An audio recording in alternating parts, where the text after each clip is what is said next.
In our last lesson, we learnt about how the process of iron smelting in the Indian subcontinent was slowly fading out of importance. And this was because of the high number of imports of iron and steel from Britain. Now the local artisans, as in those people who were associated with this process of producing iron and steel through the process of smelting, now faced a new competition by the early 20th century. Now what do you think was this new competition? This new competition came in the form of the new iron and steel factories that came up in the subcontinent. Now in a discussion on the traditional textile industry in the Indian subcontinent, we learned that this traditional industry was impacted by the British produced goods, and at the same time this industry was also impacted when the cotton mills came up in the subcontinent. Because in the cotton mills, machines were used to produce huge number of textiles at a much faster rate. And likewise, even in the case of the iron and steel industry, these factories were using machines. And with the help of technological advancements, these factories were able to produce iron and steel at a much faster pace and cheaper rate than the artisans who were doing the work manually. So in this way, the artisans were now faced with a stiff competition from within the subcontinent itself. A man called Jamshedji Tata spent a huge amount of his resources in order to build a great iron and steel factory. But for that, iron ore was required. In April 1904, his eldest son, Dorabji Tata, met the American geologist Charles Weld, and together they went to Chhattisgarh. They were searching and trying their best for a good iron ore.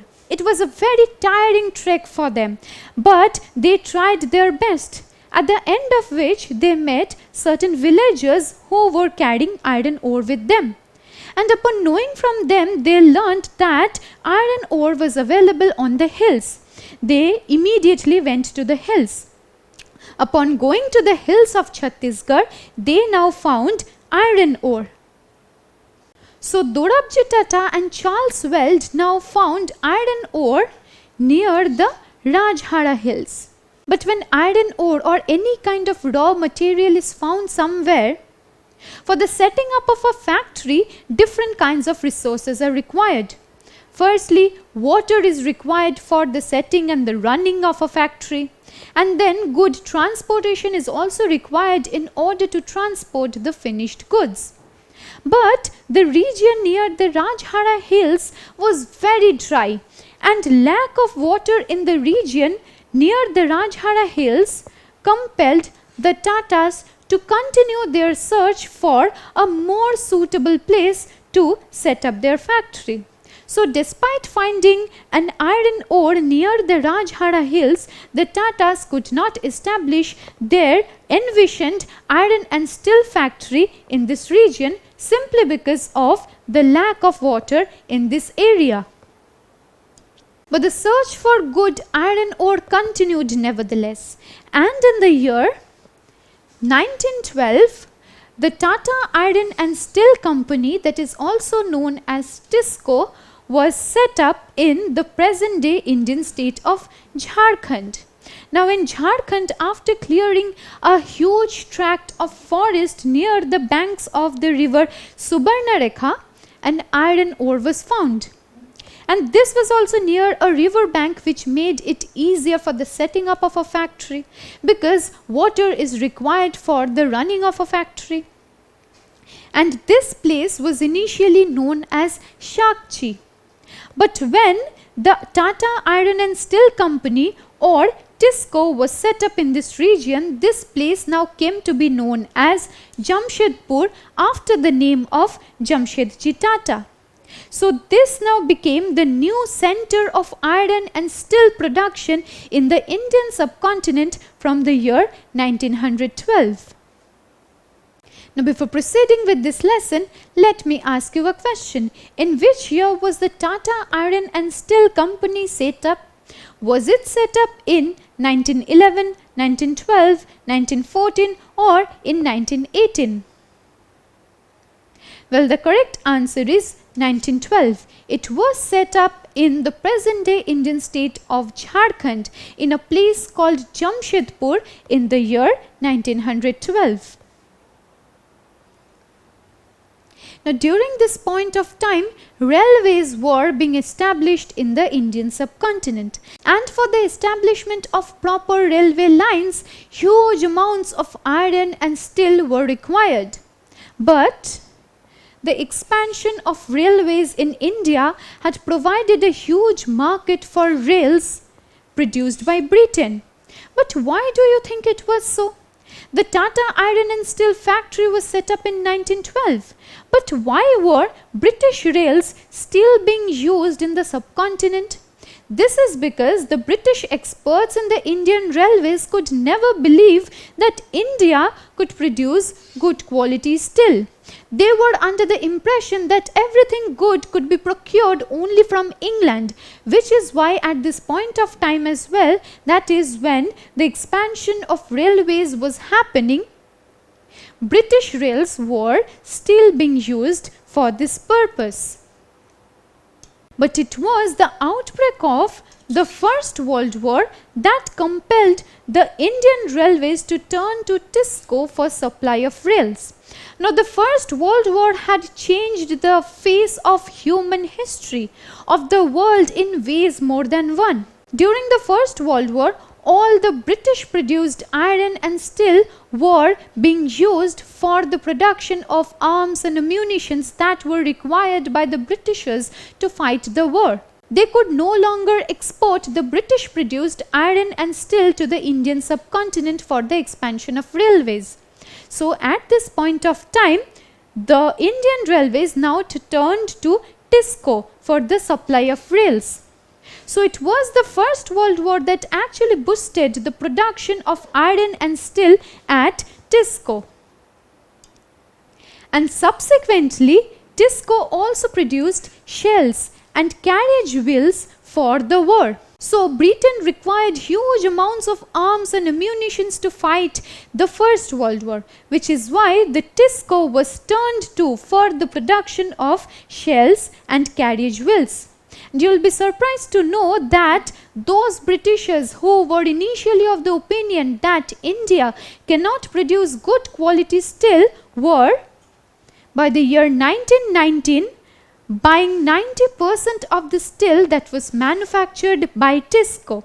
So at this point of time, Tisco now emerged as the largest iron and steel industry in the Indian subcontinent. And here is an image of Tisco as you will find it today in Jamshedpur. It continues to be one of the most important and dominant producers of iron and steel even today. It's a huge plant, and the Tisco plant produces huge quantity of iron and steel that are used for several purposes, not just in India but in different countries as well. This now brings us to an end of our discussion on the establishment of iron and steel industry in the Indian subcontinent. Now, in the last lessons, we have been talking about the cotton textile industry, and here we talked about the iron industry. Now, there is a shared factor that contributed to the growth of the cotton textile industry as well as the iron and steel industry in the Indian subcontinent in the 20th century. And that was the decline of British imported goods. This was because industrial expansion for both the cotton textile and iron and steel occurred when British imports into India declined and market for Indian industrial goods increased. Now, firstly, this happened because of the First World War. During the First World War, the Britishers were very busy fighting the war for themselves. They could not produce goods which could be exported to the Indian subcontinent. So during this point of time, Indian industrial goods were being produced more and more in number. Indian cotton textiles were also being sent to Britain at this point of time as clothes for the military. And Indian steel was being used for the production of arms and ammunitions for Britain to fight the First World War. So in this way, the imports of British goods declined over the century. And the Indian national movement also played a very crucial role in this, because the Indian national movement fostered nationalistic sentiments in the minds of the masses. The masses were no longer ready to accept goods which were sold to them by the foreign power. Instead, they wanted to use goods which were being produced in the subcontinent itself. So this now brings us to an end of our discussion on weavers, iron smelters and factory owners. In this series of lessons, we have talked at great length how the Indian cotton textile industry began from an infant stage when the East India companies spread the Indian textiles in the international markets. We learned how the Indian cotton textile industry went through a series of ups and downs.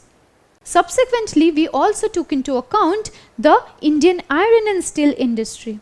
And it was the Indian iron and steel industry that gained importance in the 20th century, and it still is a very important part of the country. Because these iron and steel industries like Tisco, among many others, produce huge amounts of iron and steel which are required for several purposes in the country. So with this, we conclude our discussion on weavers, iron smelters and factory owners. Don't forget to subscribe to our channel and hit the bell icon. You can also register for free at DeltaStep.com or download the DeltaStep app to learn one-to-one with our amazing teachers, or to get access to all our 5,000 plus amazing videos as per your school syllabus. Master each topic with our adaptive practice technology. Get million plus questions with step-by-step solutions and unlimited mock tests. Get all your doubts resolved instantly. Learn via games and win amazing prizes like PlayStations and iPads.